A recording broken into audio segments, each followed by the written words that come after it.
Hey guys எல்லாருக்கும் வணக்கம். இந்த வீடியோவில் நான் எதை பற்றி பேச போகிறேன்னா, இன்னைக்கு April 23, 2026 and I have done my ஜனநாயக கடமை. இதுதான் என்னோட ஃபர்ஸ்ட் ஓட். நான் ஓட் பண்ணதில் ரொம்ப ரொம்ப ரொம்ப சந்தோஷம். இது வந்து நமக்கு கிடைச்ச ஒரு ரைட், நம்மளோட ஒரு ரெஸ்பான்சிபிலிட்டி. அதை நான் முடிச்சிட்டேன் அப்படிங்கும்போது எனக்கு உண்மையிலே வந்து ரொம்ப சந்தோஷம் தான். இப்போது நான் உங்ககிட்டலாம் ஒரு முக்கியமான விஷயம் பேசணும்னு நினைக்கிறேன். அந்த இம்பார்ட்டன்டான விஷயம் என்னன்னா, இன்னைக்கு நான் ஓட் போடுற அந்த பூத்துக்கு போயிருந்தேன். ஸோ என்னோட ஃபர்ஸ்ட் ஓட்டை நான் போட்டேன் அப்படின்னு நான் சொன்னேன். நான் ரொம்ப சந்தோஷமாக இருக்கேன்லாம் நான் சொல்லியிருந்தேன் முன்னாடியே.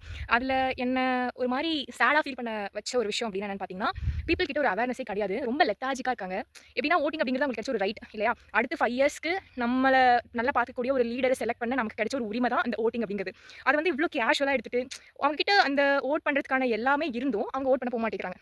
அதனால ஒரு ஓட்னால என்ன ஆக போகுது அப்படின்ற மாதிரிலாம் நிறைய பேர் பேச ஆரம்பிக்கிறாங்க. உங்கள மாதிரி ஒரு ஊர்ல 1000 பேர் நெனச்சா, அப்படியே ஒரு 100 ஊர் நினைக்குது அப்படின்னு பார்த்தோம்னா, அந்த இடத்துல எவ்வளோ ஓட் வந்து ஸ்பாயில் ஆகுது. இதனால நமக்கு ஃபியூச்சர்ல ஒரு தப்பான லீடர் வரதுக்கு நம்மளே வழிவகுத்த மாதிரி ஆயிடும். ஸோ அது வந்து ரொம்ப தப்பான ஒரு செயல். நான் என்ன சொல்ல வரேன்னா, ஓட்டிங் அப்படிங்கிறது இன்னைக்கு வேணா நமக்கு ஈஸியா இருந்துக்கலாம். ஆனா அது வந்து நம்மளுடைய பாஸ்ட்ல இந்த விஷயம் அவ்வளோ ஈஸியா யாருக்குமே கிடைக்கல. பிகாஸ் அந்த ஒரு விஷயத்த வாங்குறதுக்காக நம்மளுடைய ஆன்சஸ்டர்ஸ் எவ்வளோ கஷ்டப்பட்டுருக்காங்க. பட் இன்னைக்கு அதெல்லாம் இல்லவே இல்லாம 18 வயசு ஆச்சுனா சரி, நீ ஒரு மென்னா இருக்க, ஒரு வுமனா இருக்கனா உனக்கு ஒரு ஈக்குவல் ரைட் குடுத்து, ஒரு வோட்டிங் ரைட் குடுத்து, இன்னைக்கு ஒரு லீடரை சூஸ் பண்ணக்கூடிய நெக்ஸ்ட் 5 இயர்ஸ்க்கு ரூல் பண்ணக்கூடிய ஒரு லீடரை சூஸ் பண்ணக்கூடிய ஒரு உரிமையை, ஒரு ரெஸ்பான்சிபிலிட்டி உங்க கையில குடுக்குறாங்கன்னா, அத வந்து நீங்க யூட்டிலைஸ் பண்ணி உங்களுக்கான லீடரை நீங்க தான் சூஸ் பண்ணணும். கரெக்ட்டா?